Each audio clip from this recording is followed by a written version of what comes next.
كلنا محتاجين للصوت في حياتنا العملية وفي حياتنا الخاصة.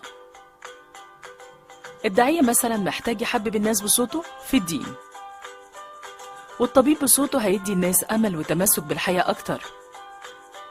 دكتور الجامعة صوته هيحبب الطلبة في المادة العلمية. المحامي صوته هيقنع القاضي بحجته، واللي بيشتغل في الماركتينج والسيلز صوته هيقدر يقنع المشتري بالسلعة أو الخدمة اللي بيقدمها. أما اللي بيشتغل في الكول سنتر فنبرة صوته اللي بتعبر عن التفاوض هتقدر تحل كل مشاكل العملاء.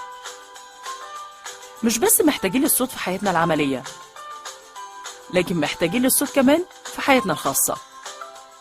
محتاج تتكلم بصوت العقل مع أهلك وصحابك. لما تكون عايز تروح رحلة وعايز فلوس من بابا لازم تعبر بتون صوت معين عشان تقنعه وعشان تاخد منه الفلوس. عشان كده راديو صوت النجاح هيكون معاكي خطوة بخطوة عشان تطوروا صوتكم وتحصلوا على الصوت الأمثل.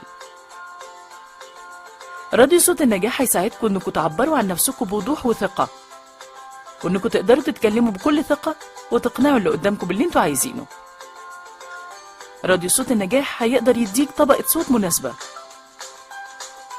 تابعونا على راديو صوت النجاح. استخدم صوتك لاستخدام الأمثل، غير حياتك للأفضل. مروة الإبياوي، فويس كوتش.